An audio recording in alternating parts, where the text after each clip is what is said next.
Peace and Islam to the family. This is September 18th, 2012, Canaanland Moors Tuesday night class. What we're going to start with today is a reading from the national paper called the Moorish Guide that Moors need to, conscious Moors and unconscious Moors, need to get with moorishguidepost.com.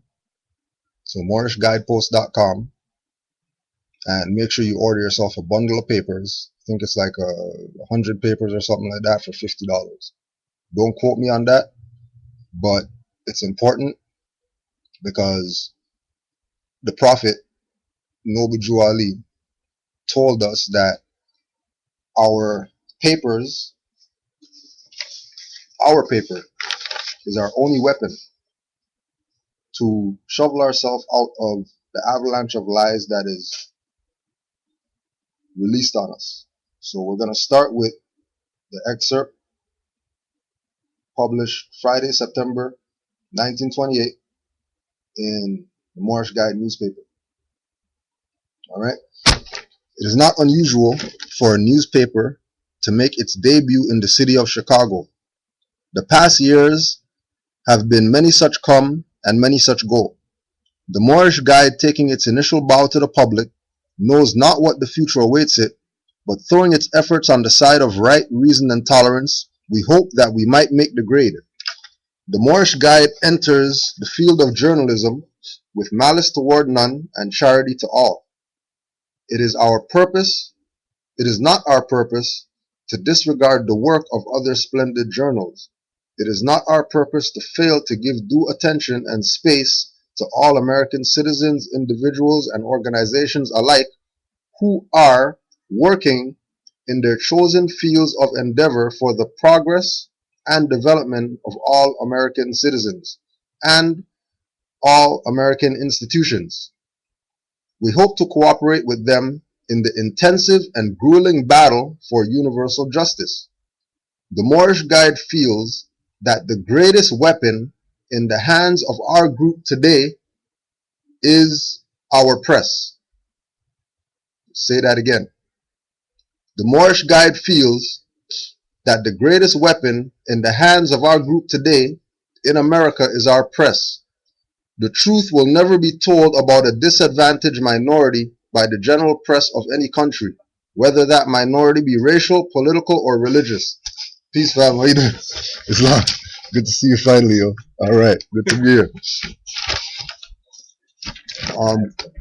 Yeah, sure. I hear that. Many of our accomplishments, many of the beautiful things, many of the hopeful things and events which mark the progress of our group will go unrecorded if it were not for papers of our own. Our papers are our only hope of shoveling ourselves out from under the avalanche of lies annually let loose upon us. Excuse me, Morris, I got some nose problems today. A strong free press is the best possible safeguard of the liberties in general, promotion and defense of the interests of strong free people.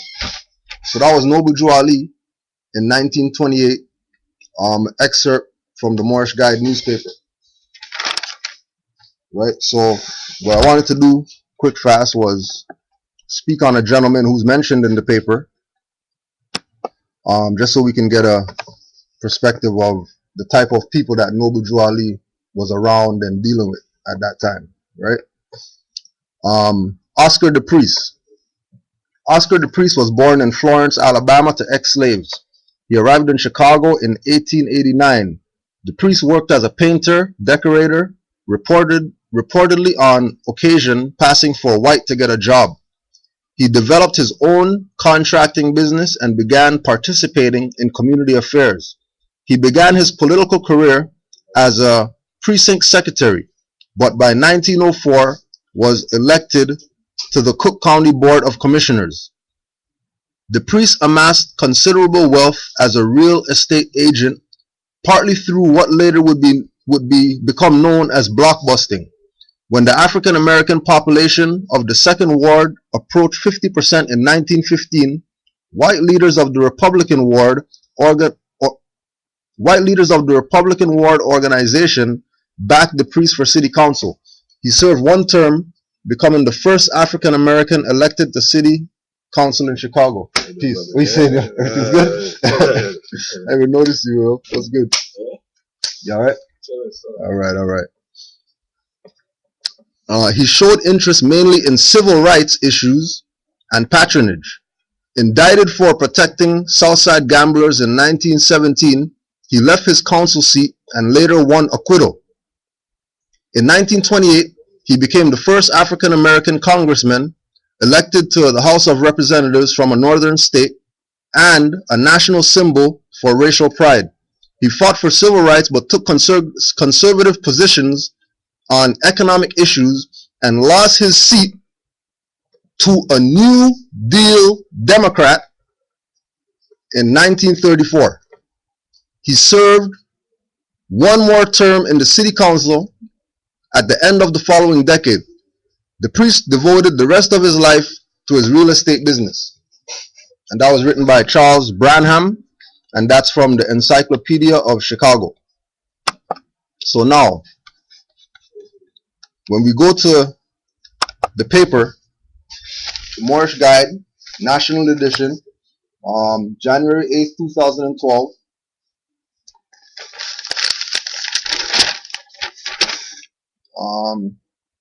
publisher, Grand Sheikh Nature El Bey, founding owner, Prophet Noble Juali, managing editor and layout, Sheikh Esnika Ib Atum El Bey.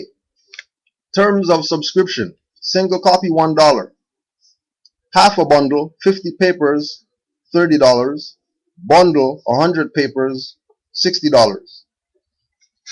So we went to New Jersey for the Grand Sheikh Nature Bay and Taj Street Bay lecture. They have like stacks and stacks and stacks of papers still from January, right? Because Moors aren't taking their place because they don't really understand what was done by Noble Juali, right? All right, peace, fam. When we're as we go along in the movement, you find out things, right? When you're doing your own studying, you find out things, you know what I'm saying? Like things come to you, people give you information, etc. If we go to if we make a if you check how many people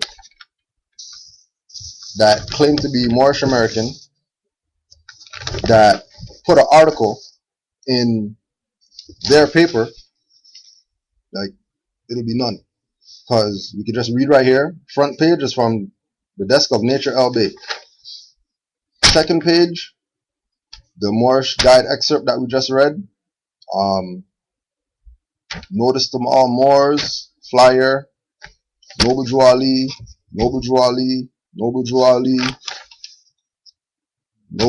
the priest, Noble Juali, Grand Sheikh Nature El Bey, the Constitution, Divine Warning, Marcus Garvey, Quran Questions, Noble Juali, Mili Il,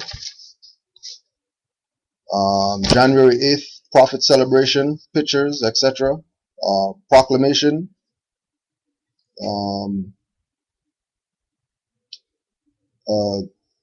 RIP to Sister Janice Marcus L. Excerpt from the Moorish Guide, and excerpt from Dedicated to Sons of Man. This paper is supposed to be full of articles by Moors in whatever territory they're from, that they would send to the national paper, because this is the only Moorish Guide that I know that's out there, right? If there was other ones out there, then, you know, it's just about putting them together and becoming one paper, right? And these are some of the issues with why certain things aren't being done, why we're having problems, why everybody comes into the movement, all the confusion or whatever, because Moors aren't doing their job. First of all, Moors haven't done their job, and Moors need to start doing their job. Unconscious Moors who feel like, well, I just came into this, so I don't really know how to, I'm not there yet. Oh, you're there. If you know about Noble Juali, if you know about the Moorish Divine and National Movement, then you can go tell somebody else who doesn't know, right? Which is what the job is, right?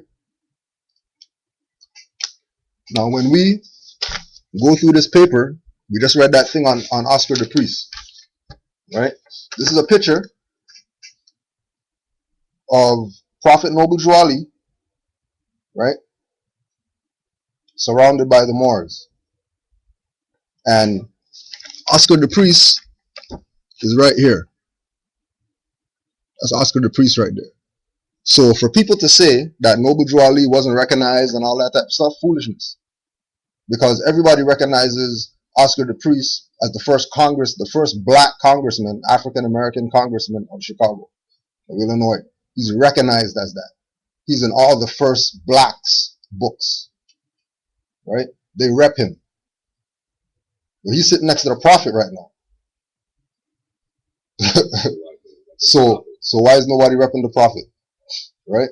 And remember, just like the article said, he was taken out by a New Deal Democrat. And the New Deal, as we know, was the arrangement made when they're going to start introducing this this corporate idea, corporate people, people being property of the government, so that way they can be used as collateral to pay the debt of the international bankers, right?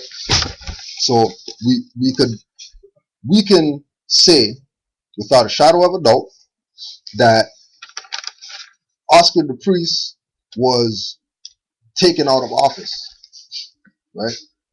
He didn't lose his seat. He was taken out. Why? Because he was a member of the Moorish Science Temple. That's why he's in that picture, right? So he was a member. And as a member, you have a certain mind frame. So this was Congressman's mind frame at the time. Right? So this is Oscar the Priest right here. I am very anxious that those of my racial group should be better acquainted with the Constitution and thereby more clearly understand their rights. There are several states of the Union that base their suffrage upon the ability to read and interpret the Constitution. Wishing to carry on a campaign of education on the Constitution, I am writing to ask your cooperation in getting this matter before the churches, schools, and societies of every description with which you are associated. If you can consistently do so, will you have the people read and discuss the Constitution and the amendments thereto section by section until they become thoroughly acquainted with it? As loyal American citizens, we owe allegiance to the laws of our country and should know the contents of this document in order that we may protect our rights accordingly. When one understands the Constitution, he or she will be in a position to ask his or her congressional candidate for support of every section and every amendment to the Constitution. These candidates who are not willing to do so should not be elected to office. Those who are willing to do so should be earnestly supported and elected. So he's telling the people up front, Constitution. That's the supreme law of the land, right? But even though he's recognized as the first black, African American, whatever congressman, they're not going to talk about, they'll say, oh yeah, he was a civil rights advocate, like the article said earlier, or the little blurb or whatever, right? When he was a constitutional enforcer. And he demanded that this matter should be before churches, schools, and societies of every description. But certain things didn't happen based on prophet getting taken out, the priest getting taken out. Because remember, the priest would have been a uh, a political piece for the Moors on the board, right?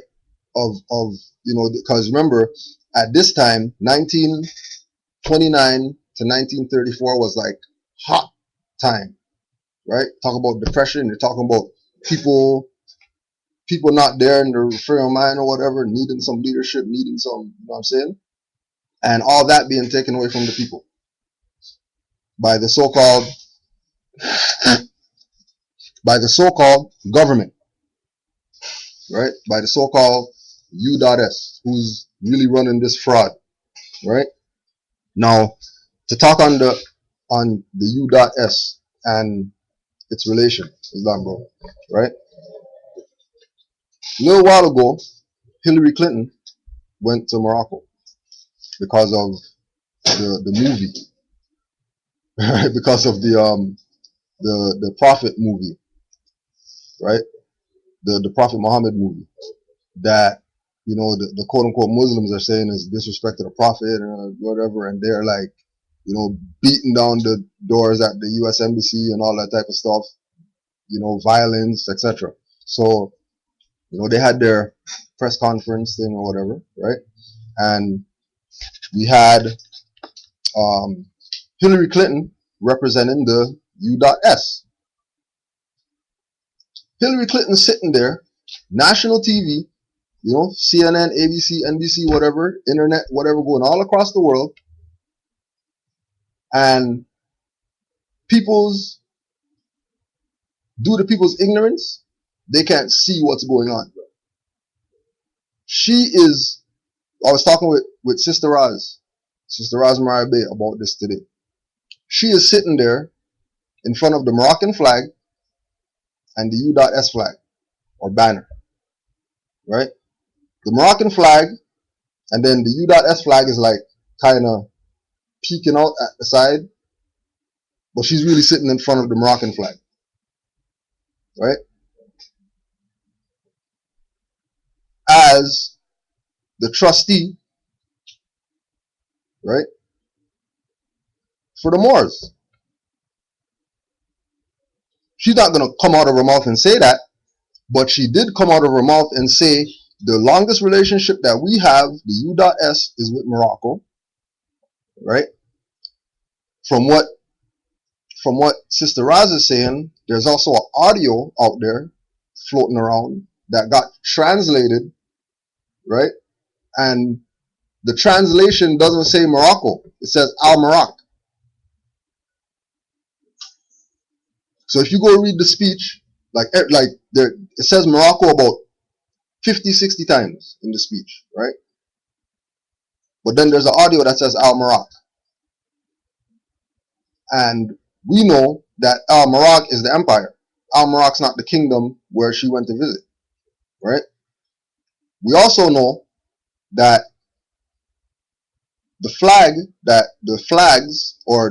and the banner that she was sitting in front of one of them represents the Moors, one of them represents the trading banner that was implemented so that the Europeans could do business here. And whenever they did business, that they had their banner to use because they didn't have a flag, right? They can't use a flag because this is not their jurisdiction, right? And flags only represent countries, nations, right? Flags don't represent private corporations. All right. So if flags don't represent private corporations, and Noble Drew Ali said to the members of the Moorish Science Temple that the flag for the Moors is a red flag with a green 5-point star, he's letting us know that the government is sitting there in place. And all we have to do is claim it. That's all we have to do.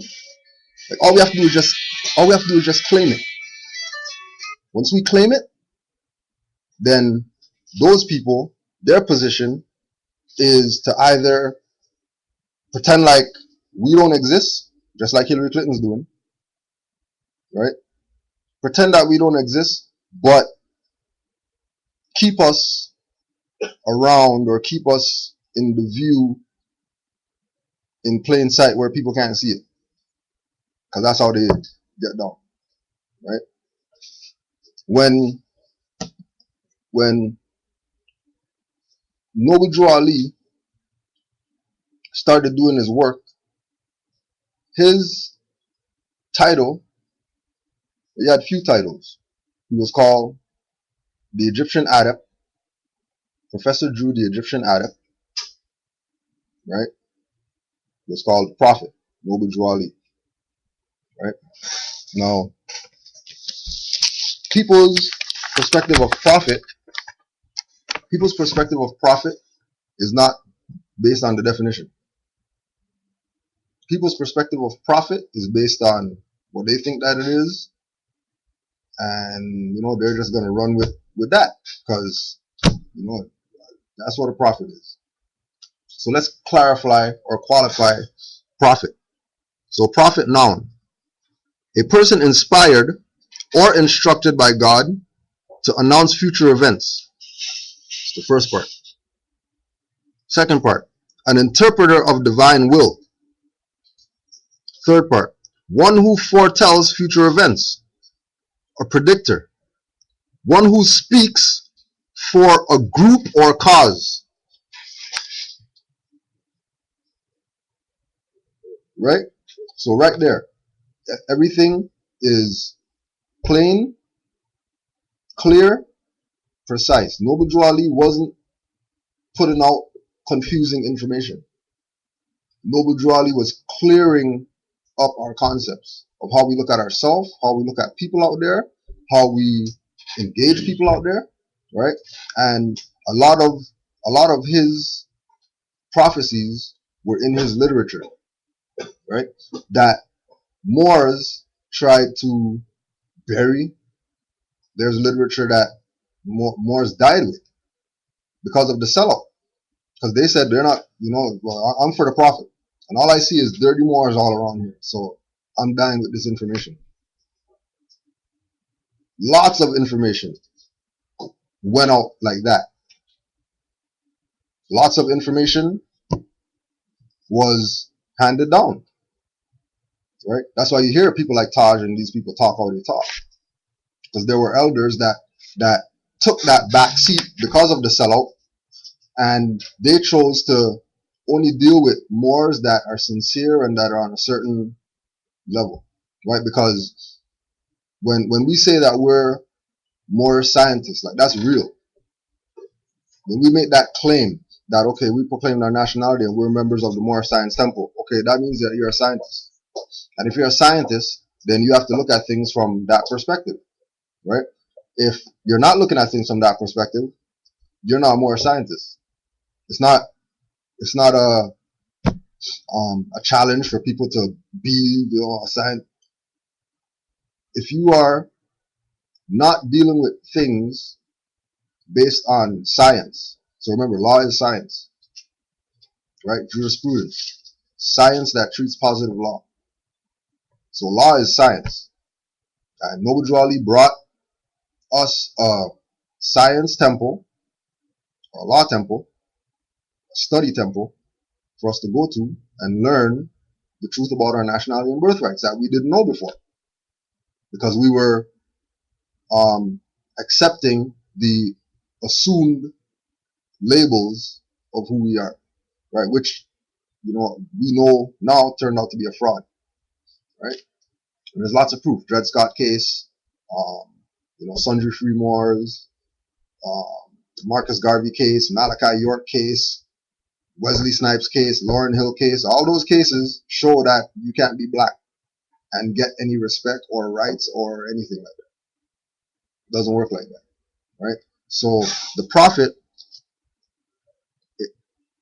was inspired and instructed by Allah, that we call God, to announce future events he interpreted the divine will, he foretold of future events, and he spoke for the group. And he spoke for the cause of the group, right? So what we're going to go into today is the Moorish leaders' historical message to America. And this is yet another one of those writings from Noble Drew Ali that guarantee you go out there and you take a tally, and you ask Moorish historical message to America. Yeah, I got a copy of that, and then see the tally of how many people say, oh, no, yeah, or yeah, it's available here or wherever, right? And this is so going out there and asking questions to Moors is for you to have reference points, right?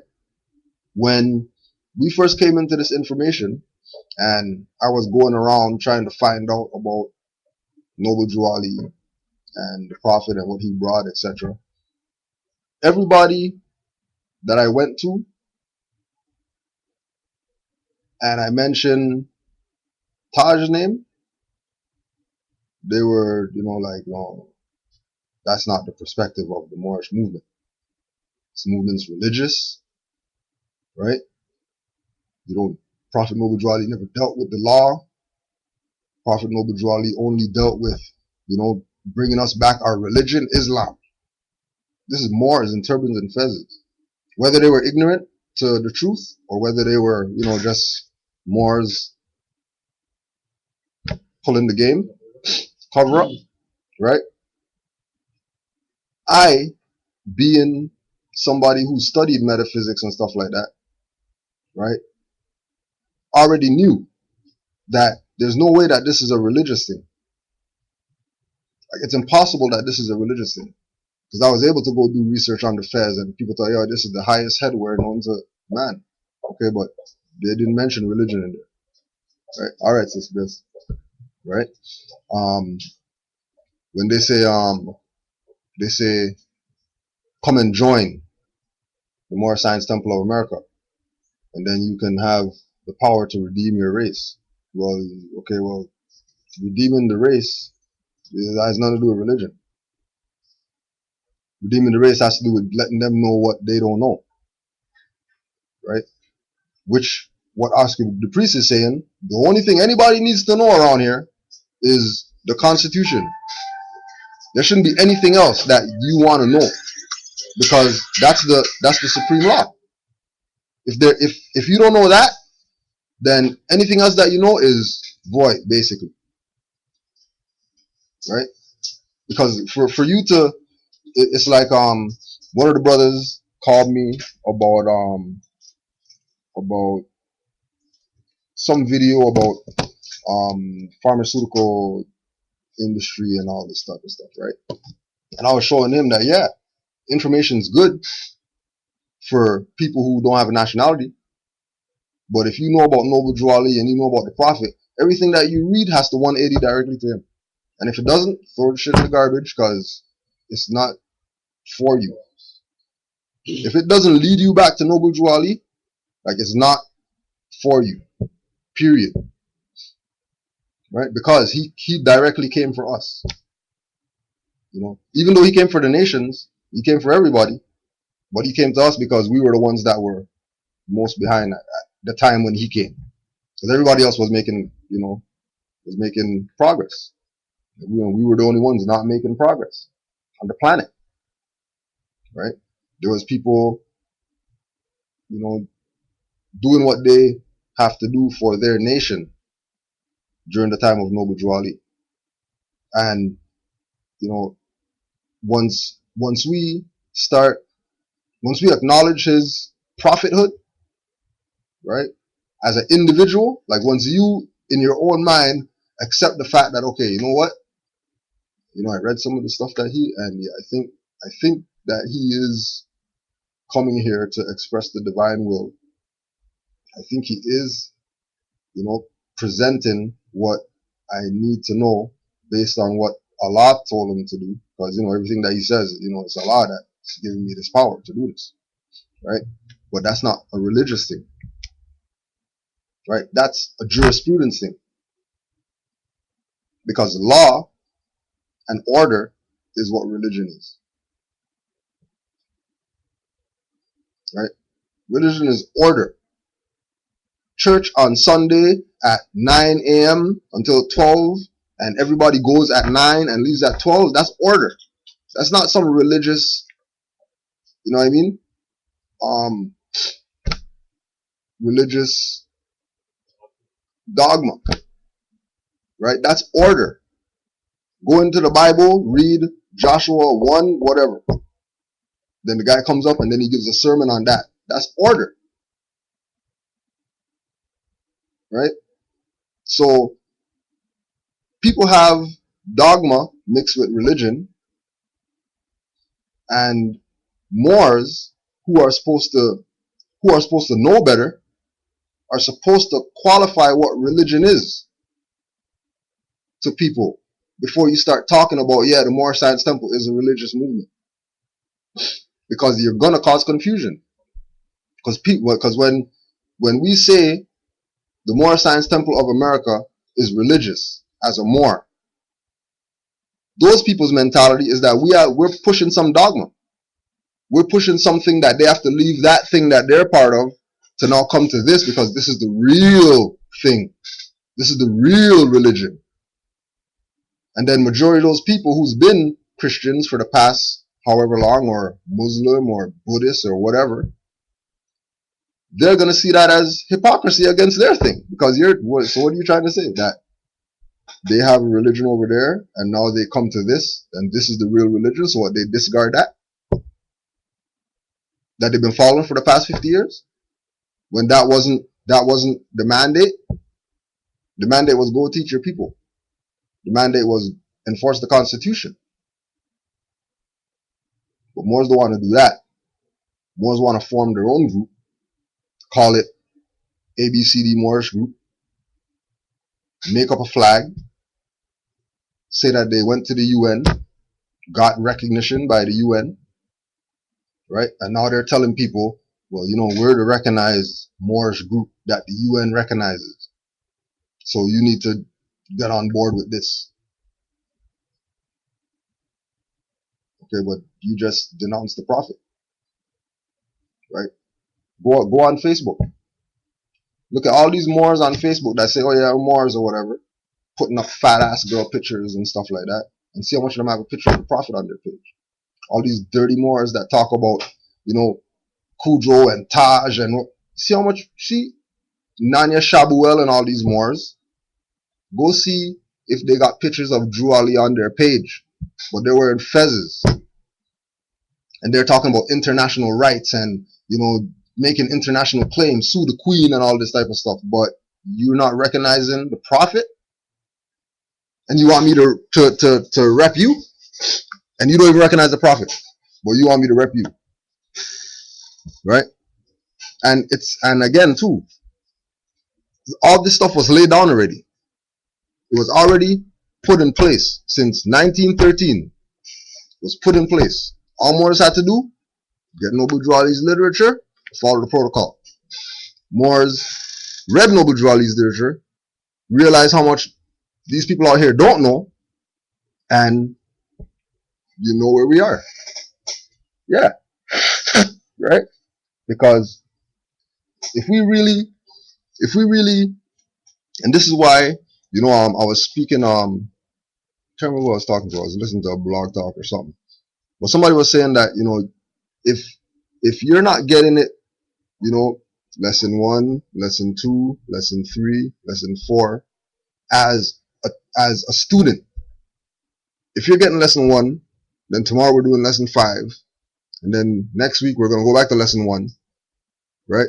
When test time comes, like, you're lost, because they had you all over the place, which is what these Moors are doing in this day and age, 2012, confusing people.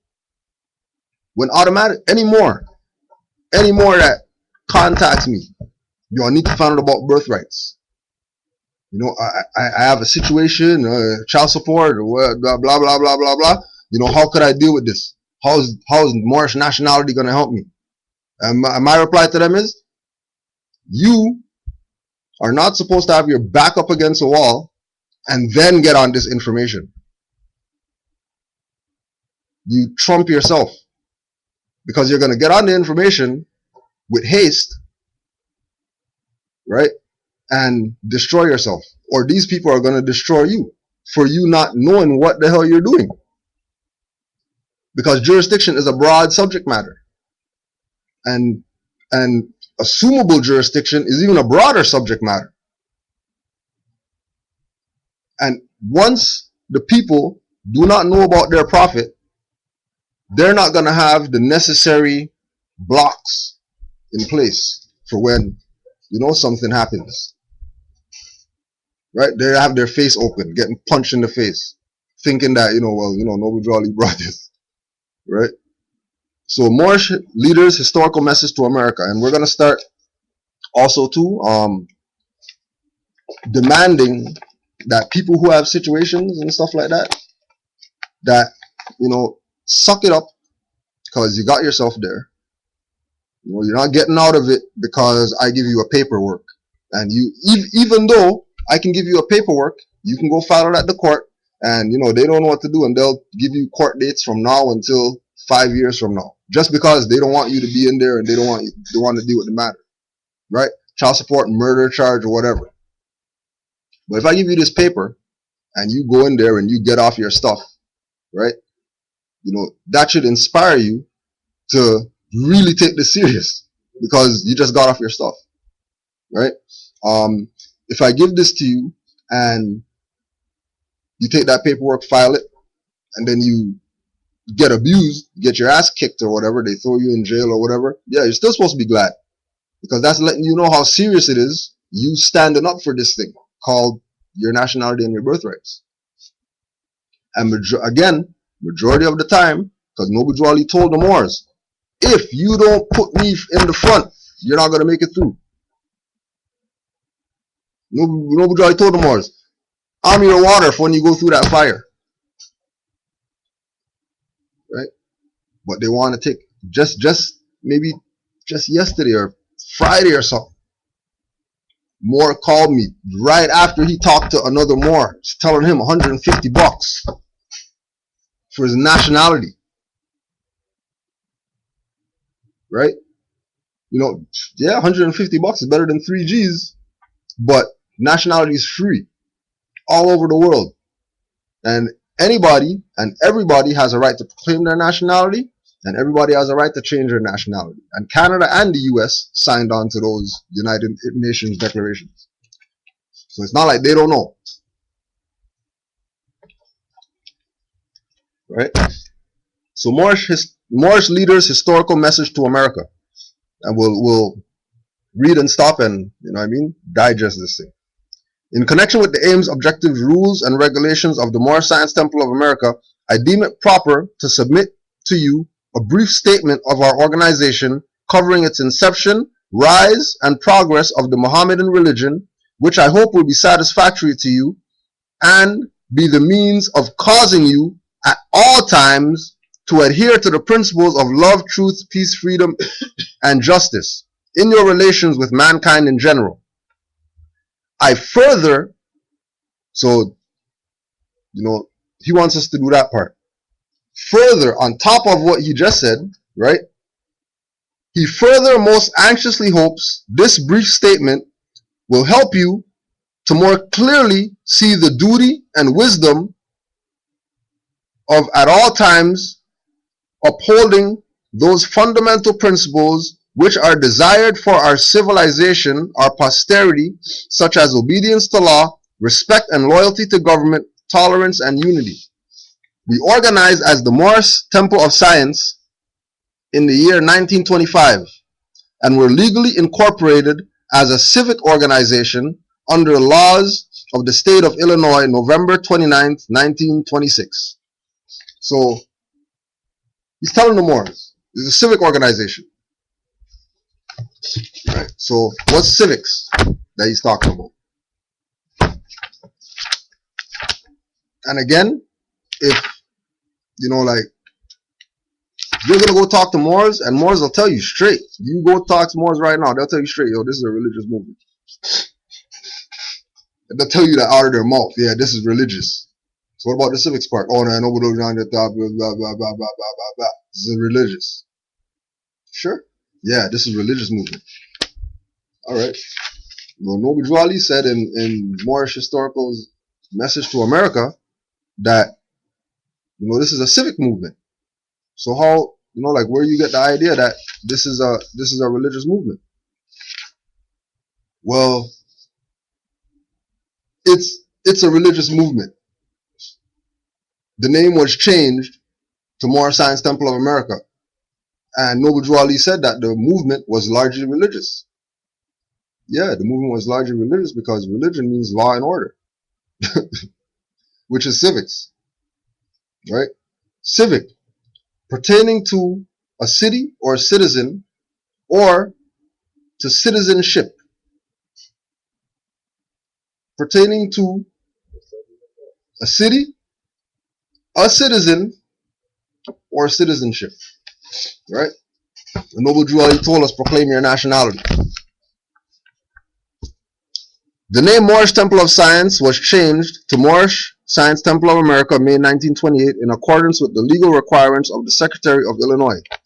The object of our organization is to help in the great program of uplifting fallen humanity and teach those things necessary to make our members better citizens. So what's he saying?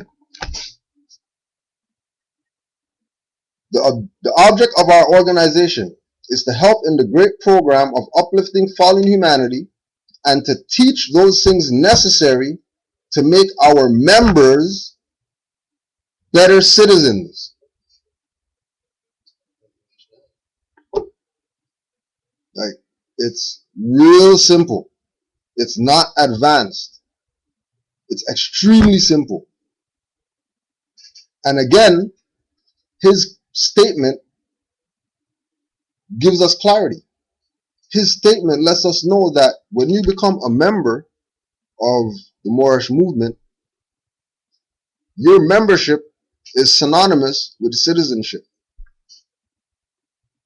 So when we say we're members of the Moorish Science Temple, don't get it twisted that we're part of some group. So this is not a group. He might say organization there, but he says that it's a national organization. He's not just calling it organization. It's a national organization with a Rotarian complexion or a humanitarian complexion, like the Rotary Club, like Shriners Hospital, right? People who are, United Way, those guys who go fight the SEAL people, right? Serving humanity, right? The national organization with a Rotarian complexion as it relates to branch temples became obvious with the increasing number of inquiries from men and women in different sections of the country concerning the purpose of the organization. So he's letting us know that during the time that he was in office, there was increasing number of inquiries. People weren't just inquiring about, yeah, what's this more science that? There was an increasing number of inquiries. It's like Canaanland Moore's website, right? We put the website up. People, gradually, started, just checking it out or whatever. And then all of a sudden now, we got people in Texas going to Canaanland Moore's website. Yeah, I just want to send you guys a message. There's no temple in our area. I just want to know where I can find a temple.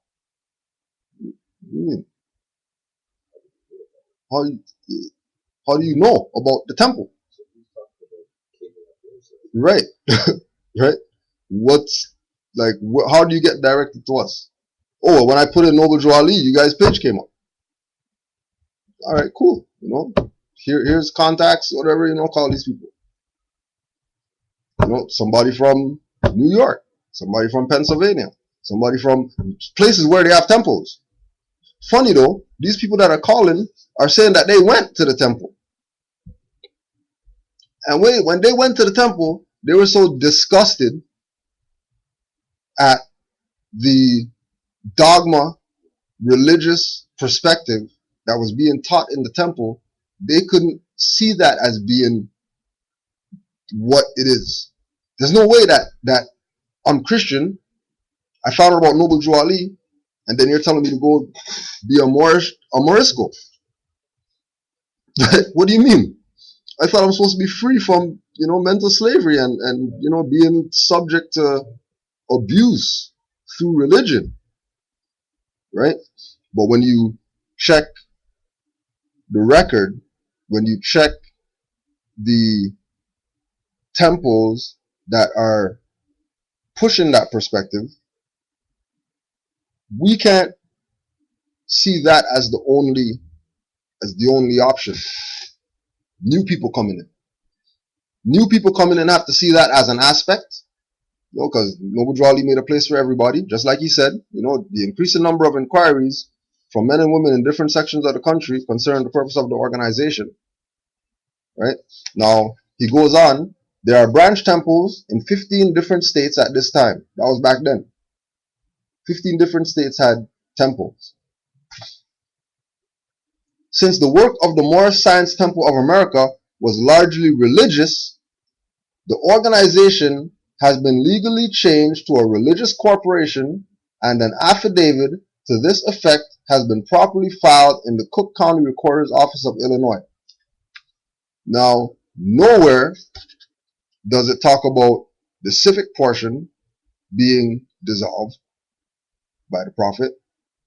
Nowhere does it talk about the Moorish Temple of Science being dissolved.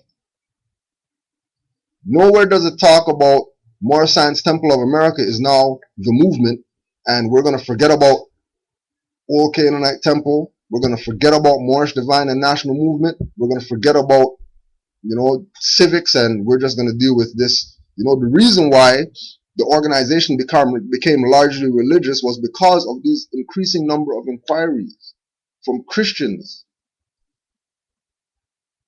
The increasing number of inquiries from Negro, black, colored people who didn't understand civics.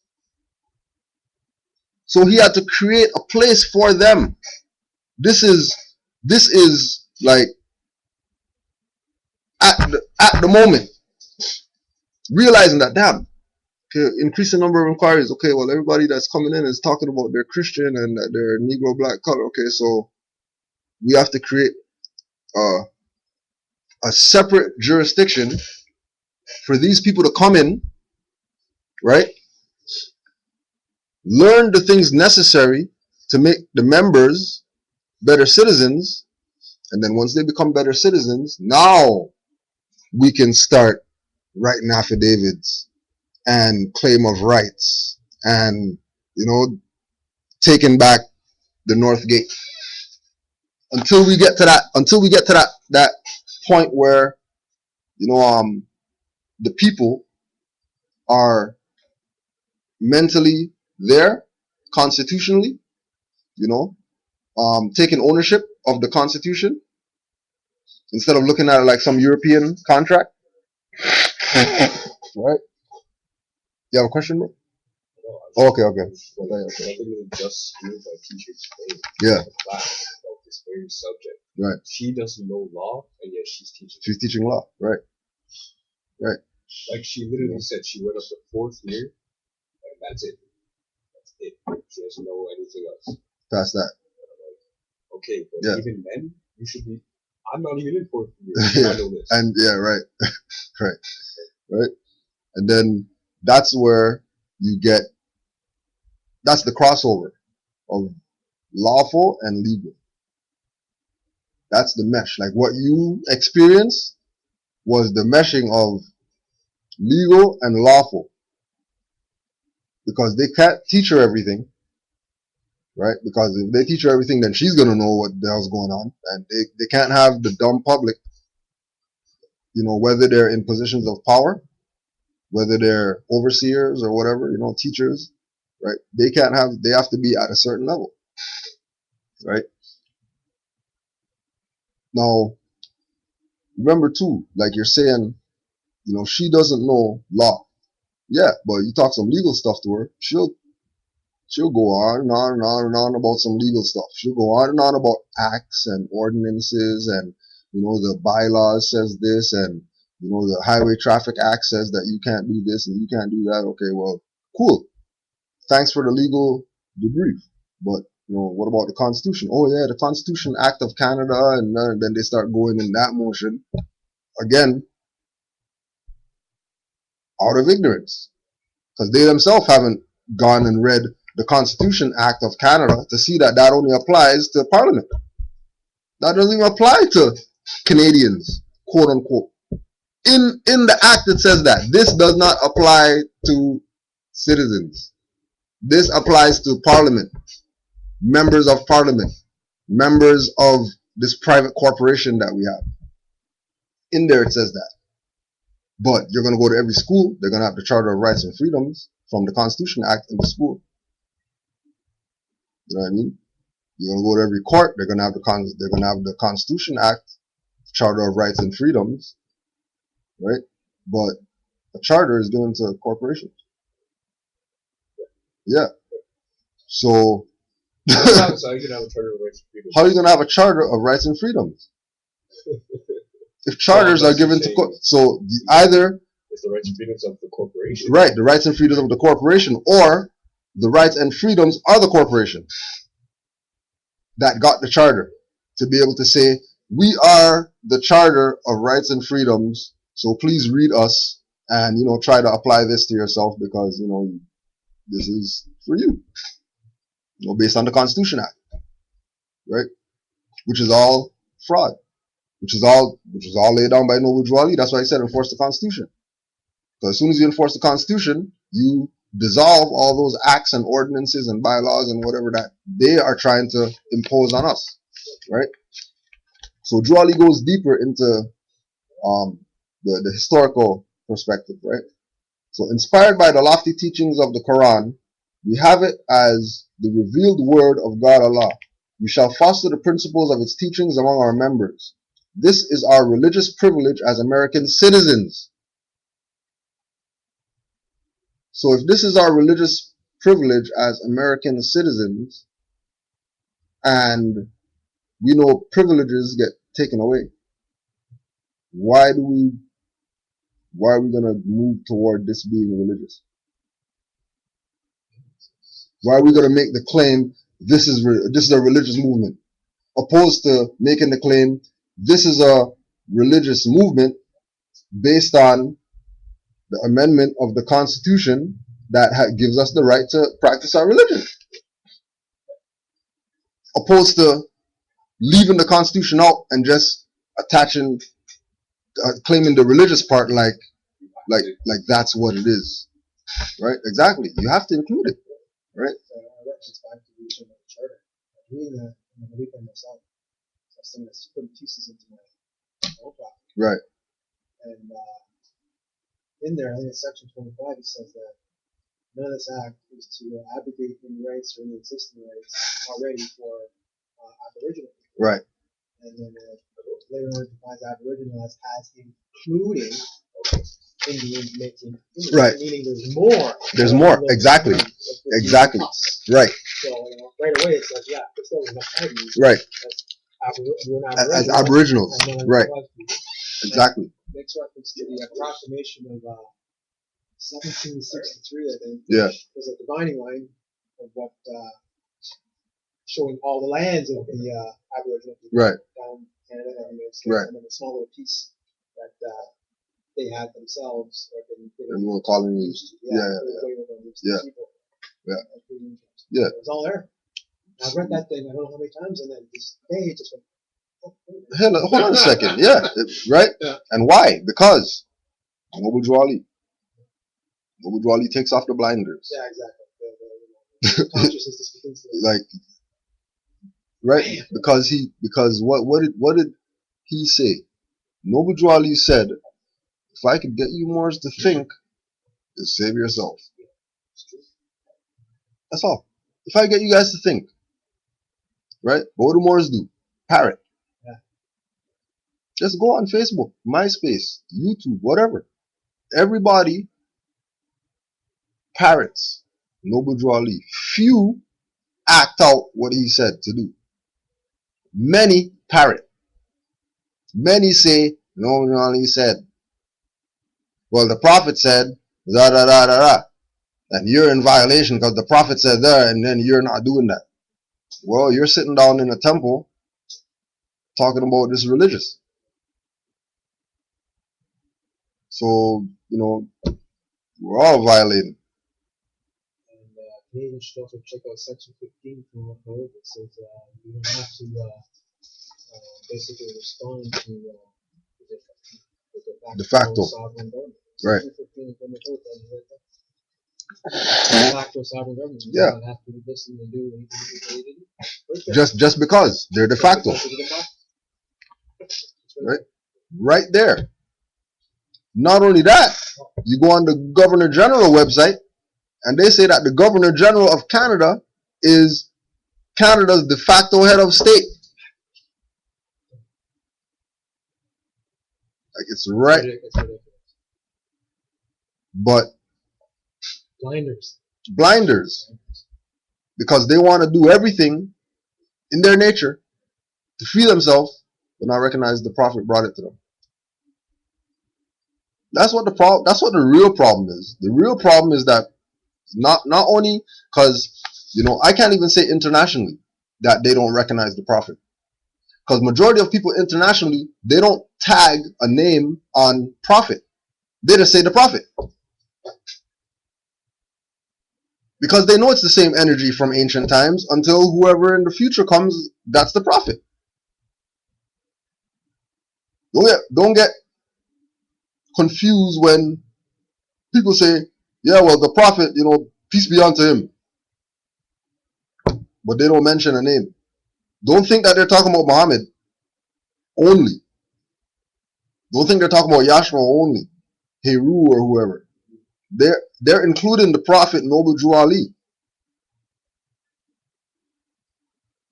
But mention of his name by somebody internationally is going to bring this whole freaking thing down.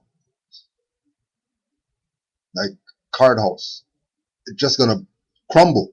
Just mention of his name. Not even going into what he was about and what. Just mention. Let some Arab go on TV. It's like Hillary Clinton did, talking about Morocco. Yeah, Morocco was the first people to recognize us as a nation. Well, what do you mean Morocco was the first nation to recognize you guys as a nation? Yeah, Morocco was the first people to recognize us. When did that happen? Oh yeah, 1700s. Oh, I thought Morocco was founded in 1956. What are you talking about? What Morocco are you really talking about? Then that's why when you get the audio, they say Al Morocco. They don't say Morocco. Right? They know about Maghreb Al-Aqsa, Morocco, the farthest west. That's common knowledge to international people.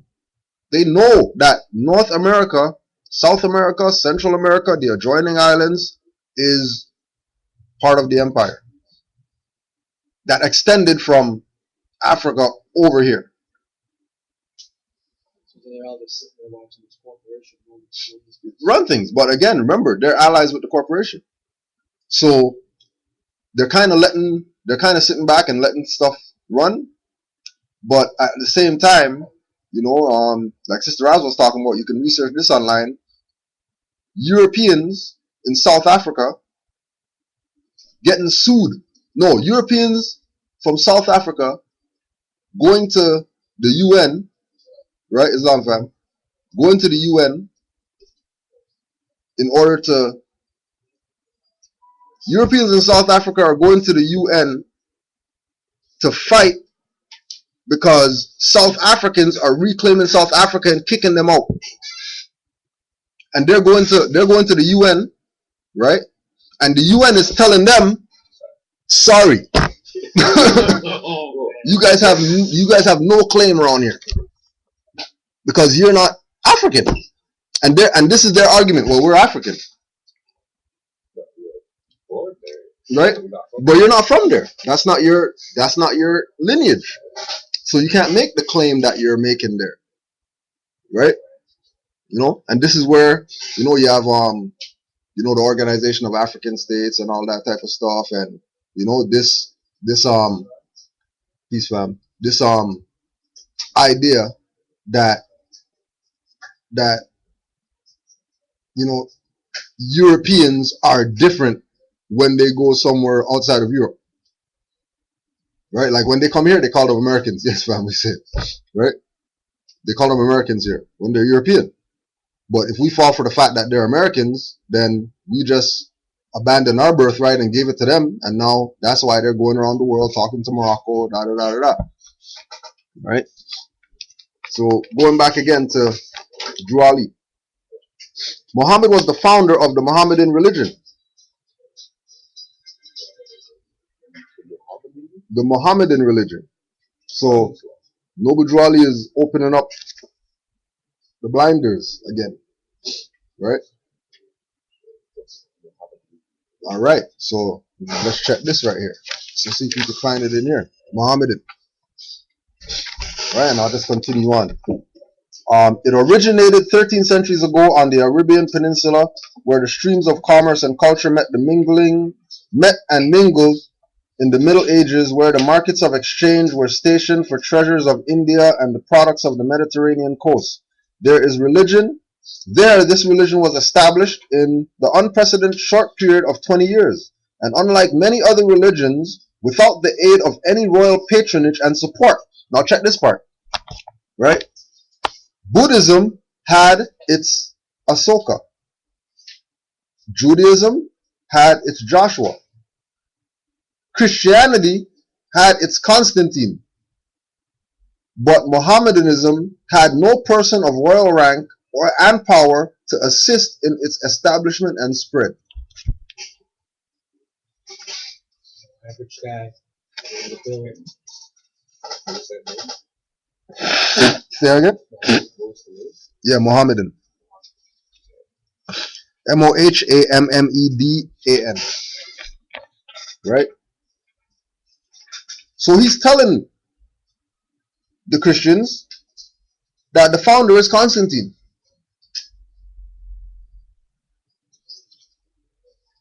And yeah, right? He's telling them that the founder is Constantine. And this is the second time that he makes this reference, because he also makes that reference of Constantine being the father of Christianity in the Circle 7 Holy Quran. He talks about it too. So again, Noble Drew Ali's position was to clear up our misconceptions about things. Right? Today, this religion is acknowledged by nearly 250 million souls and extends over an area equal to 1/3 of the globe. From Arabia, it spread eastward over Persia, Turkestan, Afghanistan, westward across Syria, Asia Minor, Turkey, southward to Africa, covering more than half of that continent. It found its way to India and beyond, to the islands of Sumatra, Java, and Borneo. To the early representatives of this faith, the world's debt is incalculably great. Remember that part, right? To the early representative of this faith, the world's debt is incalculably great. You got Muhammad in there? All right, shoot. Go ahead. Okay. So, Mohammedan, pertaining to Muhammad or the Islam religion founded by him. Also, Mohammedan, a follower of Muhammad, one who professes Mohammedanism. And it says Mohammedanism, the religion of Muhammad contained in the Quran. Right. So let's go further now. For it was they who transmitted the treasures of Greek literature from the Middle Ages to the Renaissance. They who originated the graceful forms of which the Taj Mahal and the Alhambra are the most famous examples. It was they who contributed to the sciences of algebra and chemistry, astronomy and medicine. They who dotted the Saracen Empire with universities and who built at Baghdad and Cairo the most renowned universities of the world. During these centuries of ecclesiastical despotism, when the Christian church suppressed all intellectual activities save those that were theological, causing the talent that reproduces to supplant the genius that creates.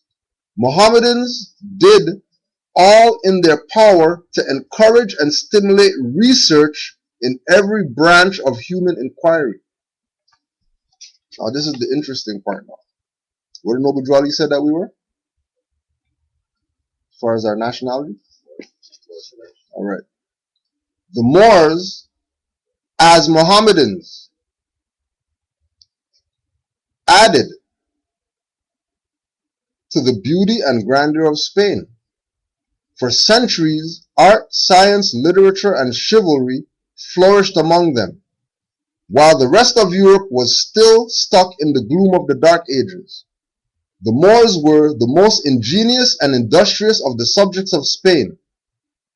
Their expulsion from Spain in 1492 was one of the chief causes of decadence of that country, for both agriculture and industry fell into decay after their departure. Mohammedanism makes no distinction between high and low. So if Mohammedan makes no distinction between high and low, then what's with Sunni Shiite fighting and, right? Rich and poor. It is like the sky. It has room for all. The Quran should be of interest to all readers. It is the Bible of the Mohammedans, ruling over the customs and actions of over 200 million people. It is a work of importance whether considered from a religious, philosophical, or literary viewpoint. In the promotion of plans for the betterment of mankind, there has ever been some kind of opposition. And strange as it may seem, such opposition has come from sources where there were no ideas or lack of courage to force attention to ideas. Whether in church, state, or social community, any attempt to do anything out of the usual way seldom fails to receive criticism. Not because the course cannot be pursued legally or that it is unreasonable, but because it has been considered in terms as new. So this is how you get the confusion when, you know, Noble Drew Ali is saying Mohammedism, and then you have Muslims saying Islam, right? But then we say M-O-S-L-E-M, and they say M-U-S-L-I-M. And we say K-R-A-N, and they say Q-U-R-A-N, right? But everything's relative. But it's only relative. It's like one of these youths today at the school I was at. I just wanted to ask you, what religion are you? Well, all of them. What do you mean? Because all of them are the same. Yeah, all of them are the same. You know, I never thought about that. All of them are the same. Every one of them says that they have a God. Every one of them has a book. Every one of them has whatever. Every one of them has a history that they. I never thought about that. I'm gonna start using that. Yeah, I'm every religion. Common sense. It never fails, right? And that's a 14-year-old or something like that. You got it instantly. You go tell one of these people out here, one of these adults out here, yeah, I'm part of every religion. They call you a blasphemer. They put you against the wall and start stoning you. Right? But children know. And children are confused. Right? Because they're still close to the womb. So they have in them the truth still. You're not tainted, right? The Moorish Science Temple of America has received some opposition and criticism. In the main, the opposition has come from certain Christian ministers. So these certain Christian ministers is like, please fam, alright fam. These Christian ministers is like back then you have sweet huh? Wait, Sister Gloria. Oh yo.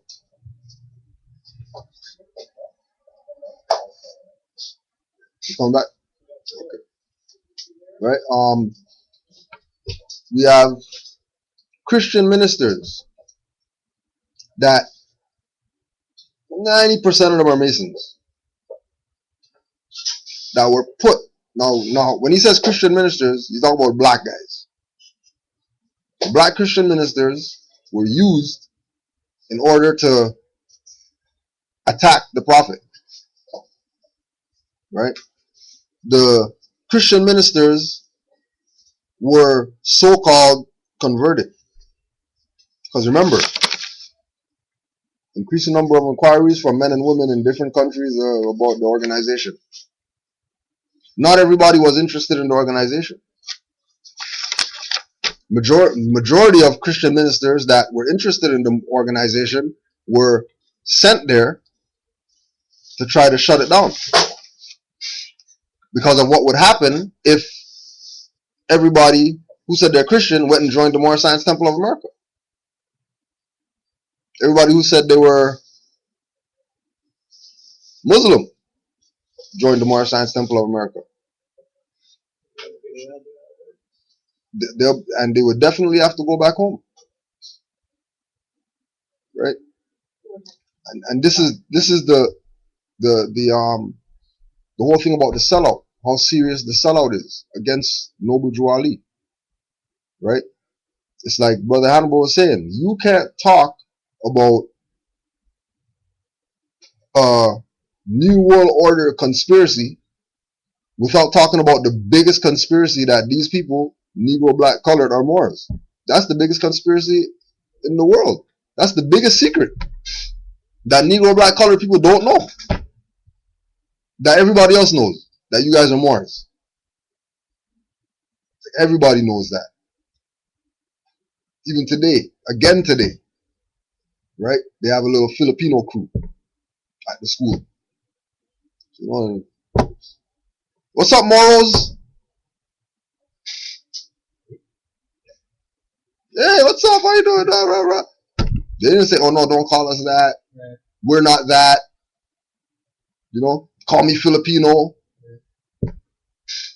They like brought me into the crew. Right. As a hall monitor, who's supposed to be, you know, the person that, oh no, not that guy, because that guy's gonna tell us to go to class, we want to skip or whatever. Right? But everybody knows who we are. Everybody knows our position. Right? So remember, the Christian ministers, right? They have expressed themselves as being opposed to our propagation of the Mohammedan religion.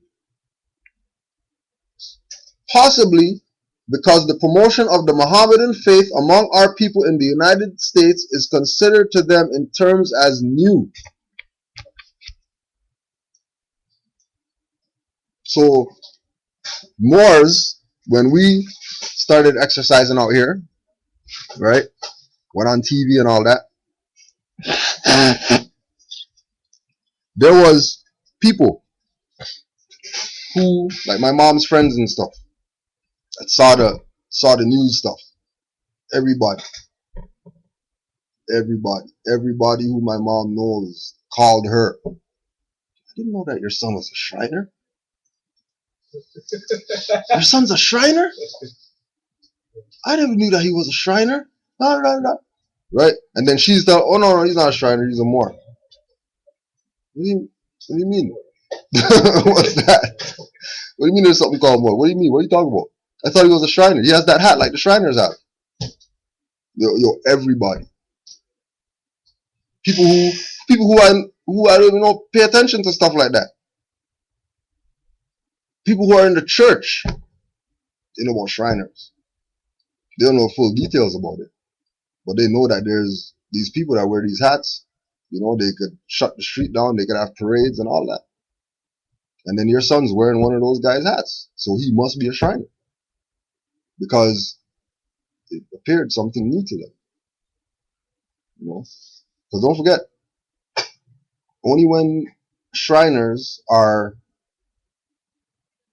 doing their little parade and whatever are they outside in fezzes. And for somebody to see brothers wearing fezzes in Toronto, you know, the only reference point you have is that big lodge over on Keele. That's the only thing. That's it. You know what I mean? Right? So they thought that it was something new. Whatever the reasons may be for their opposition, the legal right to oppose citizens, individuals, and organizations alike for their religious belief does not exist in the United States because everybody has a freedom to religion. So these people who are opposed to Noble Drew Ali and him telling these Negro black colored people that no, you're not Christians, you're Muslims, you're Asiatics, your religion is Islam, Mohammedanism, it's not Christianity. These people have no right to oppose what he's doing. But again, if the people who are against Noble Drew Ali are psychopathic, constitutionally inferior, right? So psychopathic constitutional inferiority. Individuals who show a lifelong and constitutional tendency not to conform to the customs of the group, or who habitually misbehave and have no sense of responsibility to their fellow men or society as a whole. These individuals fail to learn by experience and are inadequate, incompatible, and inefficient. Psychopathic constitutional inferiority. See if it's in here in the law dictionary. But this is just a paper I'm reading. So see if it's in there. And then if it's in there, then we know that it's really real because it's in the law dictionary. The door of religious freedom made by the American Constitution swings open to all, and people may enter through it and worship as they desire. Without religious freedom, no search of truth would be possible. Without religious freedom, no discovery of truth would be useful. Without religious freedom, religious progress would be checked and we would no longer march forward toward nobler life which the future holds for the races of men. Without religious freedom, there would be no inspiration to lift our heads and gaze with fearlessness into the vast beyond, seeking a hope eternal. Now, if he's going to say that we have these religious freedoms, and then throughout his literature, you know, the theme is these freedoms come from the Constitution, these freedoms are expressed in the Constitution, these freedoms are upheld in the Constitution, then those religious freedoms aren't what it is. It's about the Constitution. You have the right to religion based on you being a citizen and having that constitutional platform to exercise your religion. And nobody can tell you that you can't exercise your religion. Even if your religion is called atheist, nobody can tell you you can't be atheist in this jurisdiction. Because if they do that, then they're denying you your religious freedom. Right?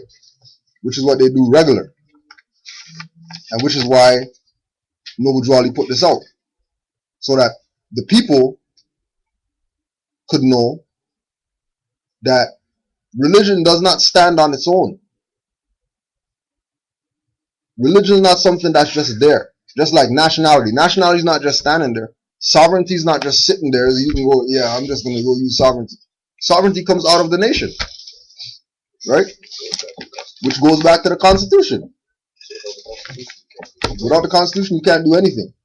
You have no platform to use. Right? It is a sad weakness in us, after all, to oppose our fellow men for their religious beliefs. And if there are angels who record the sorrows of men as well as their sins, they certainly know how many and deep are the useless sorrows that spring forth from such opposition. Possibly love and time will cancel our hatreds in this regard and prove that in mankind tolerance is better than unwarranted opposition. In connection with our religious aims and beliefs, we must promote economic security. The preaching of economic security among us is by no means as widespread and intensive as the circumstances demand. So back then, he was saying that we need economic security. How are we going to get economic security? By telling all these Negro black color people proclaim their nationality and stop paying taxes to these Roman Inquisitionists and start paying taxes to the temple, because that's what your dues are, taxes. And stop messing with these private corporations, because all they're doing is robbing you, and they're not doing anything for you with that money called tax that you give to them. So it's already recognized by the nations of the world through the JIB that we're not to start, well, yeah, as you say, pay taxes to the federal Right. And then if the de facto government here try to do anything, we then have the nations of the world tell them no. Exactly. But remember what we were saying before, a lot of the nations of the world are allied with the corporate U.S. Let's forget about other places in the world that are corporate, right? As far as the U.S. in Canada is concerned, all the nations of the world have contracted with them under the guise that they're the government. When they're not the government, they're a private corporation. But they have those allies. But all those allies, just like we're saying, South Africa, kicking Europeans out. Telling them, you guys have to leave now. Like, we're reclaiming what's ours. And you can't encroach here anymore. All around the world, this is happening. This is not just happening on the continent. Like, all around the world, this is happening right now. Everybody is now drawing the line in the sand and saying, you know what? We know you guys are corporate. You guys brought your IMF and whatever here, right? The Greeks told them, we don't want no payout. We'll handle our debt. Don't worry. We don't want payout. Right? But they have to take the payout because they're allies. Right? And if they don't take the payout, then, you get all these sanctions, you know what I mean? Don't do business with these guys, don't ship to these guys, don't go to these guys. Who's going to deal with that? Only the republics, Cuba and Venezuela and places where the heads are not taking the crap about, doing business with foreign corporate entities claiming to be government. Why? Why are we going to go do business with a private corporation that we know, based on what they did to Negro, black, colored people, we know that they're going to usurp. We know that they're going to come here and cheat the land.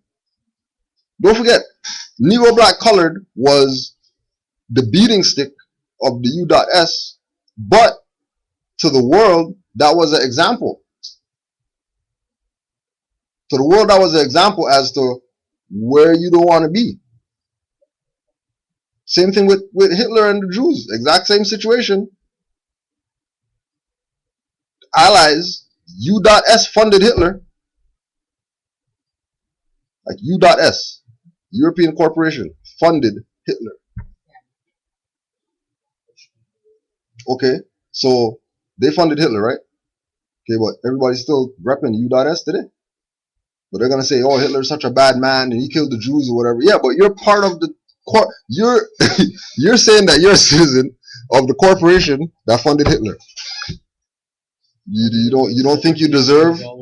Yeah, you don't think you deserve some tornadoes and earthquakes and all that type of stuff? fires that you can't put out and all that. You don't think you deserve that? So then should we speak to the public in China, or are they still Well, again, too, like if we because they have enough strength against the corporation right, to support us? right, and anything of something is a corporation.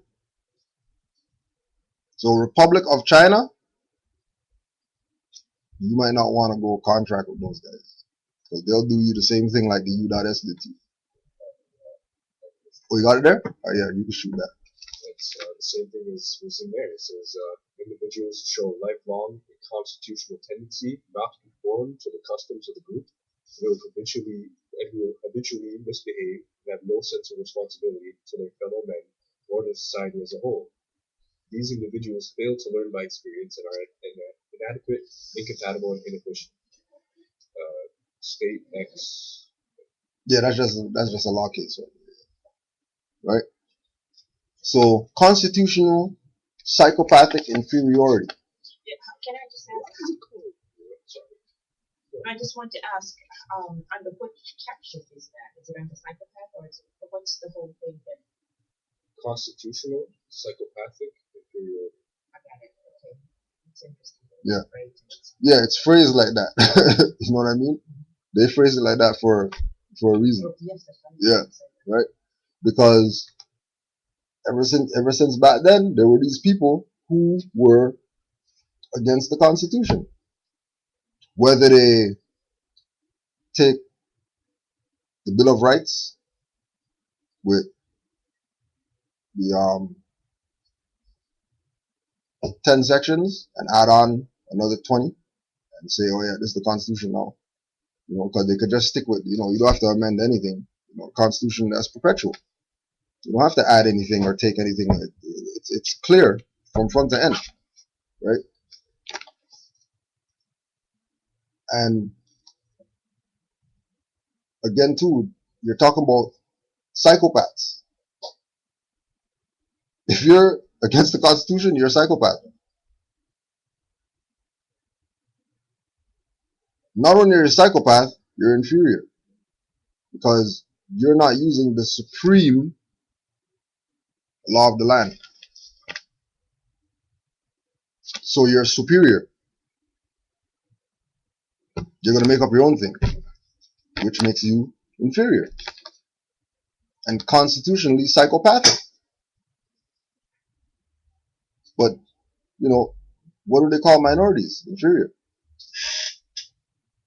And those people, Negro, black, colored people, are the most unconstitutional people in the world. Which makes them psychopaths, which is why everybody deals with us like, you're over there, and we'll be over here. We'll have our store. You can come, bring your money, but, we don't want any conversations, no handshakes, no interaction. Just buy your stuff, get the hell out. If you don't want to buy your stuff and get the hell out, then, I feel sorry for your mother. Like boys in the, right? He wasn't wrong. He was right. But, you can't tell Negro, black, colored people everything because they burn stuff down, they kill people because they have no morals. Morals. They lack morals.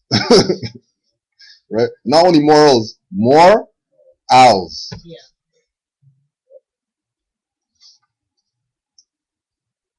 The preaching of economic security among us is by no means as widespread and intensive as the circumstances demand.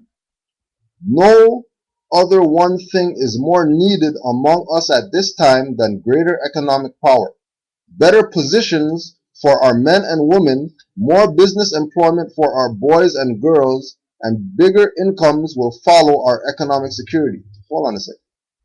So, better positions for our men and women.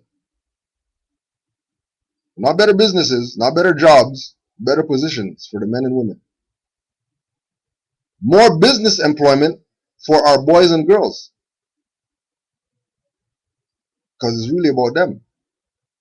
And they're the ones that are supposed to be taking the reins or being in control of the business that's family run. Because we're Moors. And, we have our own business. And if I'm a mechanic, my son's going to know mechanic. Yeah, you can do your own thing. You go play basketball all you want, but you're going to know about mechanics. Guaranteed. You're going to have that down pat before you go play some basketball. Every nation. That's the protocol. The children, you better live up to the level of the parents. If your mom's a doctor and your dad's a doctor, you better be a brain surgeon or something like that. You can't be mom and doctor, dad's a doctor, and you're a nigger out here running around. Or shoot people and sell drugs and stuff. Right?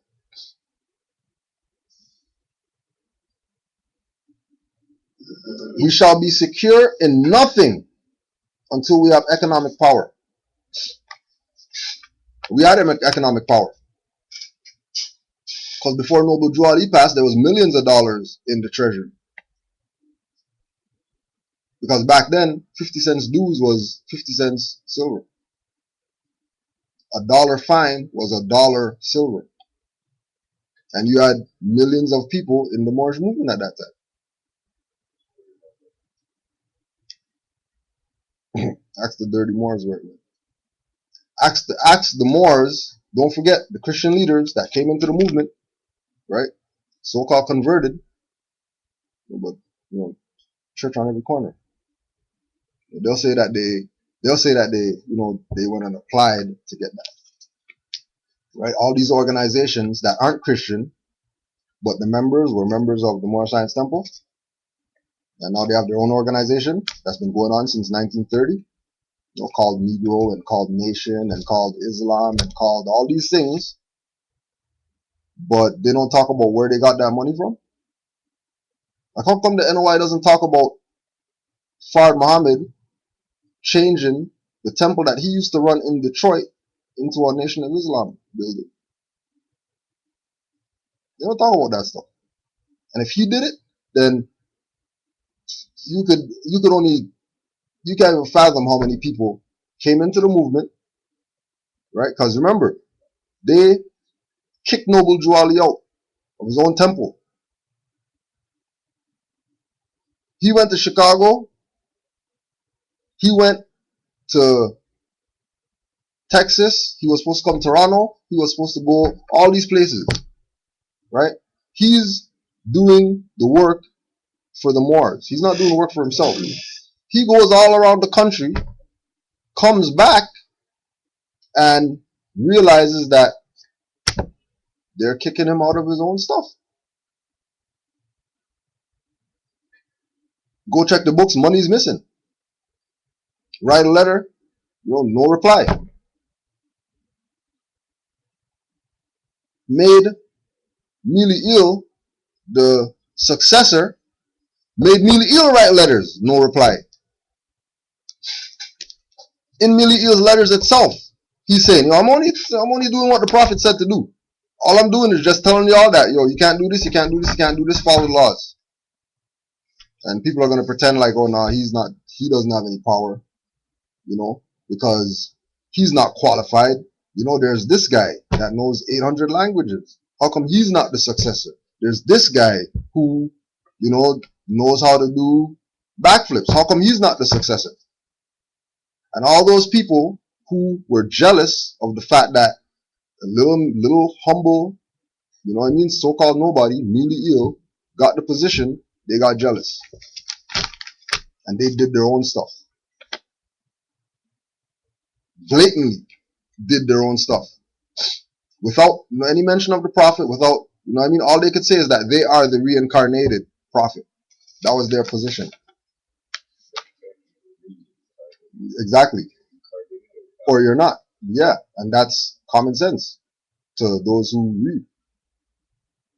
But the people who don't read, you reincarnate, you could de-incarnate, you could whatever incarnate that you want, because they're not going to go look it up to see what it is. right? And again, when he's talking about we would have nothing until we have economic power, is because of the realization that the economics were taken, or he wouldn't be making this statement that we have no economic power, that we need economic power, that a beggar people cannot develop the highest in them, nor can they attain a genuine enjoyment of the spiritualities of life. So a beggar people, Negro, black, colored people, dirty Moors, cannot develop the highest in them. So they can't develop the highest in themselves. On top of not being able to develop the highest in them, they are not able to attain the genuine enjoyment of the spiritualities of life. Spiritualities of life is a statement like psychopathic constitutional inferiority. That's a term, spiritualities of life, right? I don't know. You could try and see, right? The spiritualities of life. Our men, women, and children should be taught to believe in the capacity of our group to succeed in business, in spite of the trials and failures of some of them. So regardless of what, we're supposed to be active in creating businesses. Even if they fail, oh cool, we just create another one. You know, it's our birthright. That's what we have to do. If we did that from 1929, we wouldn't have all these other nations here doing the jobs in our communities that we should be doing ourselves, like convenience stores and stuff like that. How's it we're going to all these quote unquote black communities, and all these communities don't have, none of them have a black person running a convenience store? And people go to that convenience store every day. These people go to the bank at the end of the day with bags of money to go deposit, to send back to their country where they come from, not even to use here, because they're not a beggar nation. And they know in order for you not to beg, you pass it down to the next generation so they don't have to. Standard. You know, you get money, bam, you write a will. Like standard. You're not gonna have $50 million in an account and nobody is the heir to that.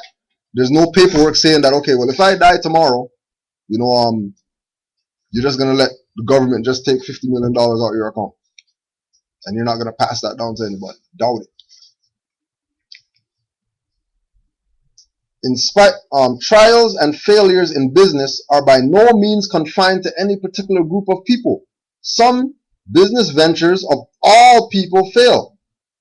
We have men and women among our people who are qualified, both in training and experience, who are shining lights in the business world of all the people. It is a sad weakness in us as a people that we have withheld the very encouragement, support, and patronage that would have made some of our worthy business ventures a grand success.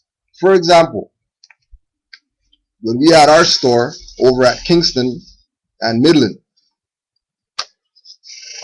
right? Afrocentric store. DVDs and soap and incense and leather slippers and shea butter and you name it, it was there. But only Europeans came to the store. And, Moors who were, down with what we were doing. But all these Nuapian groups and, Garveyites and Pan-Africans and Rastafarians and all those people, they never came to the store to come buy anything. Even though we had stuff that catered to them in our store. We had Malachi York books in the store. Malachi York pictures on the wall. For sale, like real framed pictures. But Nuapians never came. Right? But it's no big deal. Because, in the Moorish guide for Canaanland, they have an ad in the newspaper that they didn't pay for. They have an ad in our newspaper, right? That we put in there. They didn't ask. We put the ad in there. Because we're not playing the whole, these guys and these guys. Those guys are Moors. I don't care what they want to call themselves, say that they are. You Nuwapian, cool, yeah, you can be Nuwapian all you want, but you're Moors. Nuwapian's a tribe. Get over it. Stop lying to the people about that's a nation. There's no nation called Nuwapian. It's a fraud. If it wasn't a fraud, Malachi York wouldn't be locked up right now if it wasn't a fraud. And it's a fraud. He himself said that, yeah, you're Moors. Oh, but again, once you get the leader out of circulation, right? Once you get rid of the leader, then it's takeover time.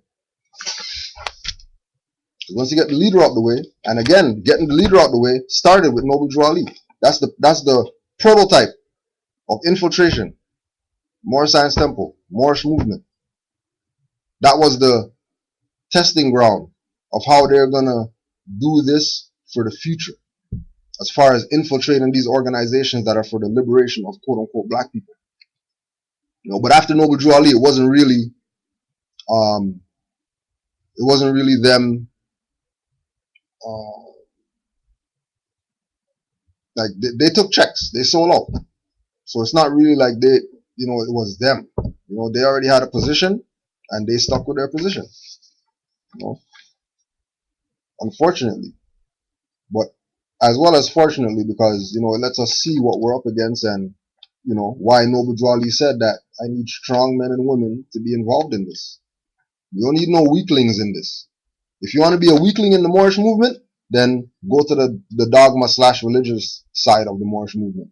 And go to the temple, sit down, say your prayers, Noble Drew Ali hymns, Amen, Ashe, Islam, and then walk out the door, put your fez in a bag under your arm, and then go about your business. Right? Again, even here, right? Even in this jurisdiction, when Moors have fezzes on in this jurisdiction, it's a whole different. Something happens in the ethers up here. Moors got fezzes on. Something happens in the ether. Something happens when people are engaged by the Moors in Canaanland when they are in their proper person and they're really going at people. Because Moors in Canaanland go at people. Right? We go to people wherever they're at and get this information to them. We don't play, oh yeah, come on down.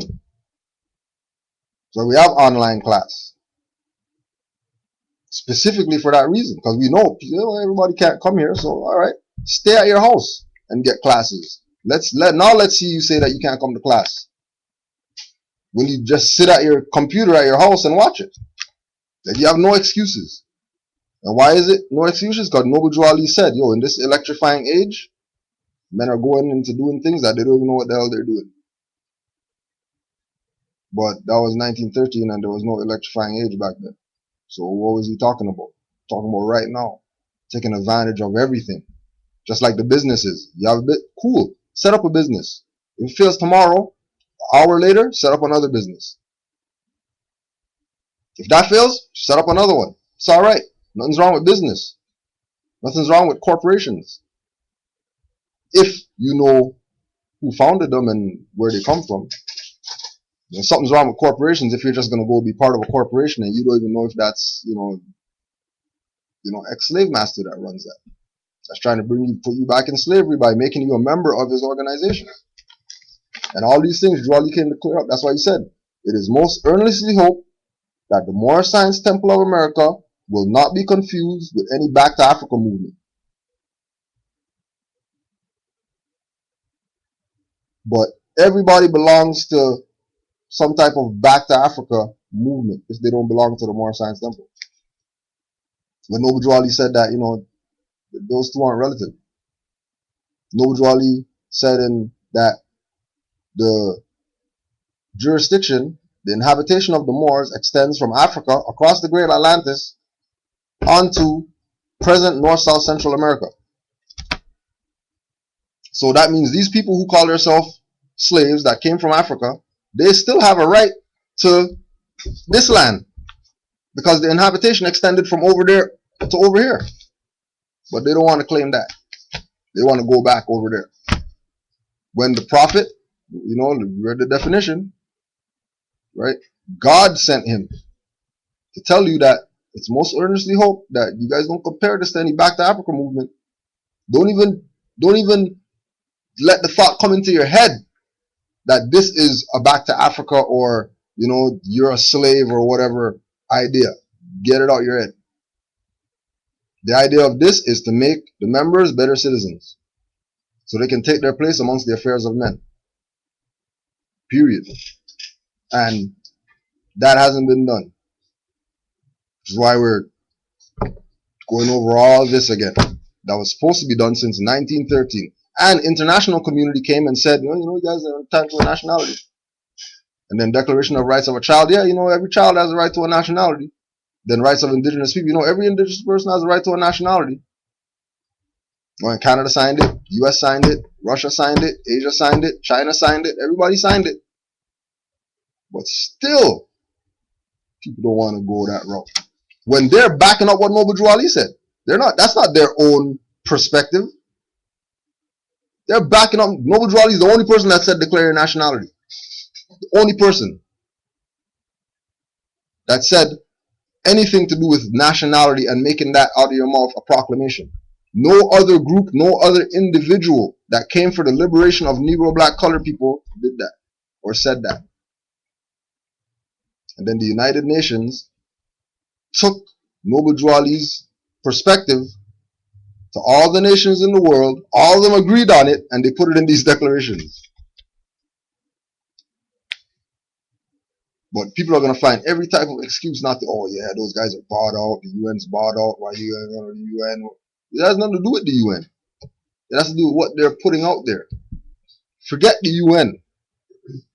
The declarations that were put out say that everybody has a right to a nationality. Either you're going to claim it or not.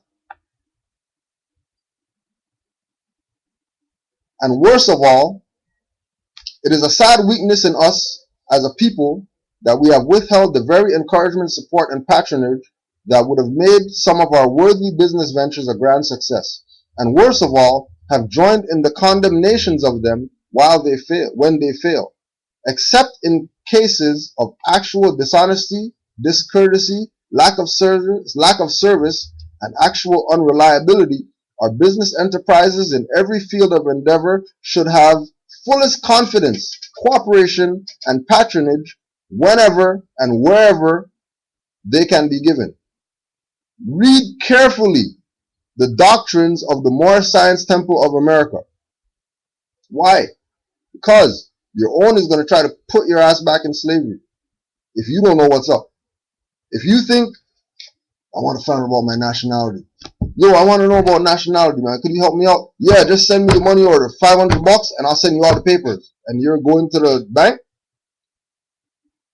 You better go pick up some of what Prophet said and stop playing around. Because he's telling you, read carefully the doctrines of the Moorish Science Temple of America. Because these Moors that are dirty in this movement, their sole purpose is to get you behind the 8 ball. Their sole purpose is to get you back in slavery again, based on your ignorance, based on the fact that you don't know. There's diabolical people like that with fezzes on. They'll tell you the Constitution suspended for you to jump on their ship because, you know, they just revealed something to you that, you know, you have Taj and Noble Drew Ali and Nature and Cujo, and you have all these Moors saying enforce the Constitution, and then this one guy comes and says, well, you know, Constitution suspended, and then everybody runs on that. Only the people who set it up, which is Moors and Europeans. And Europeans can't do it on their own, and Moors can't do it on their own. there has to be a collective agreement that, okay, we're going to suspend it, which, you know, is kind of stupid. Right? You suspend the supreme law of the land, right? And then, you know, all the acts are going to take over. Then we're really in trouble, right? It contains our hopes. Okay, read carefully the doctrines of the Moorish Science Temple of America. It contains our hopes, aims, rules, and articles of religion. Every member should have a copy. In conclusion, I urge you to remember there was work enough for all to do in helping to build a better world. The problems of life are largely social and economic. In a profound sense, they are moral and spiritual. Have lofty conceptions of your duties to your country and fellow man in general, and especially those with whom you deal. This includes such honesty and righteousness as will cause you to put yourself in the other fellow's place. Look for the best in others and give them the best that is in you. Have a deeper appreciation for womanhood. Brighten the hopes of our youth in order that their courage be increased to dare and do wondrous things. Adhere at all times to the principles of love, truth, peace, freedom, and justice. I am your affectionate leader. I shall continue to labor day and night, both in public and private, for your good, thereby contributing to the welfare of our country and its people as a whole. Noble Juali. Because before I got turned on to this knowledge, I had that very idea of this is what we need to do. Right. And then once I actually read what the prophet said, it was like, yeah, I was thinking this. Yeah, exactly. You just got to use it. And in all of his writings, Noble Juali said, this is your movement. This movement doesn't belong to heads of temples. This is the people's movement. Why? Because we the people. Right. Real simple. Right. So we're gonna close out with excerpt from Speaker James Traficant Jr. of Ohio addressing the House of Representatives. And we'll just end with unwittingly, America has returned to its pre-American Revolution. Feudal roots whereby all land is held by a sovereign and the common people had no rights to hold a loyal title to property.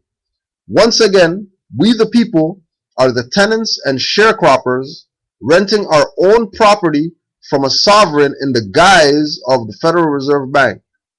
We the people have exchanged one master for another.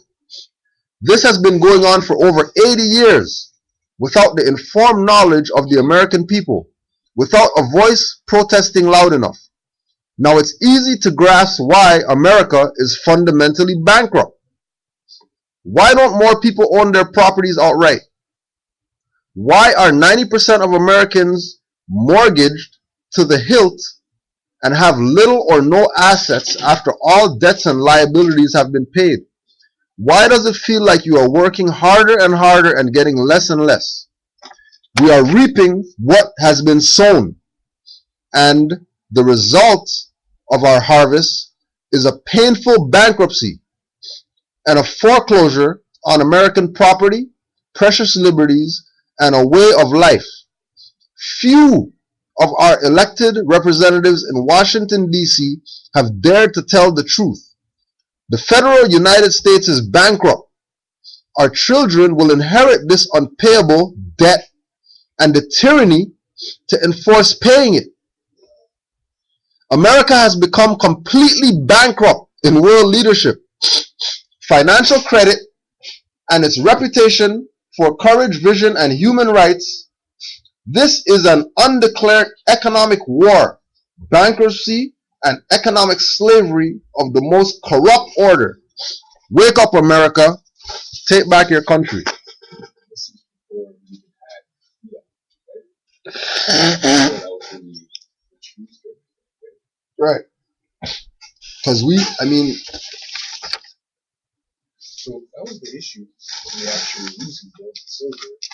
So where are we at right now? Like, how much more of a hole are we in? the whole it's just a black hole. Yeah, I don't think they have any idea. It's just a black hole. Like, inmates are running the asylum. That's what's going on. Inmates are running the asylum. right? Yeah. Right. The inmates are running the asylum.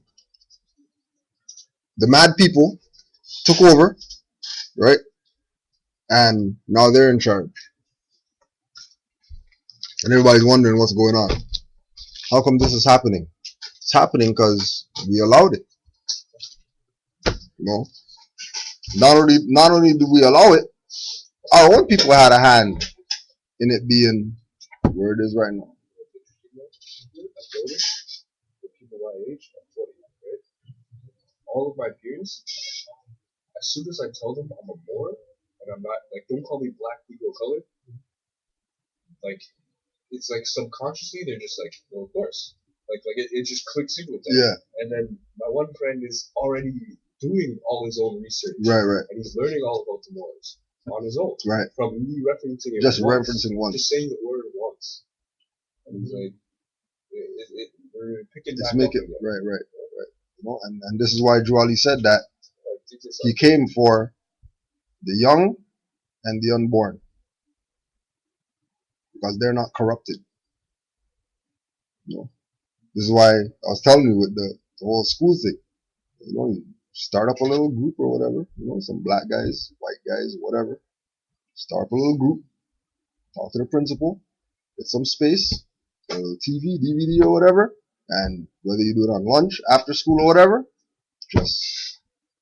just go in on it. You know, and they would have more respect for somebody that's taking the position of doing something than the person who's just, you know, going to school just to go to school and get their marks and then go to university and whatever.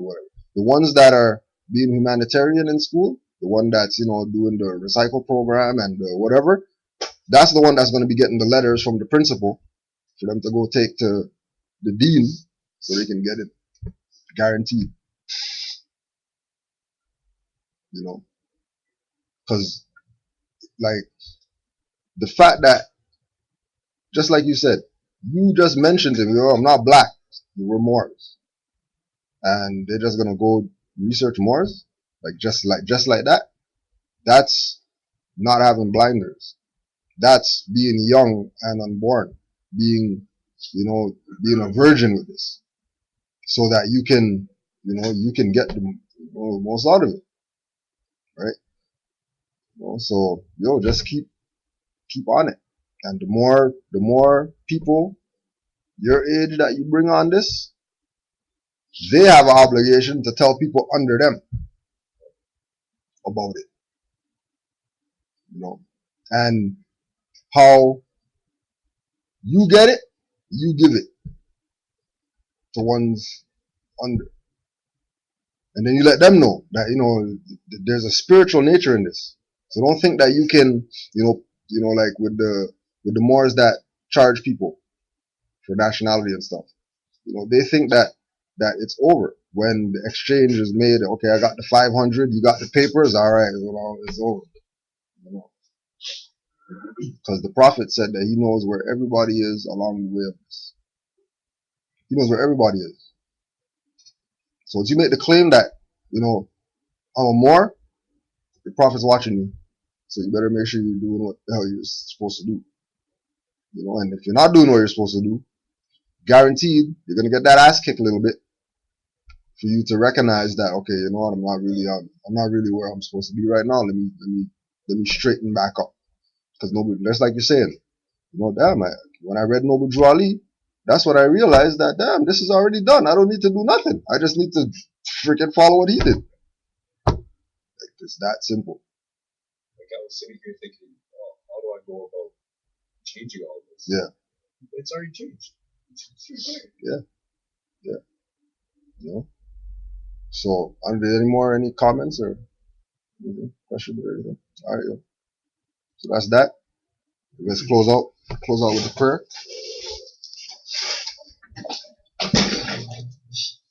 5 on the left, 2 on the right.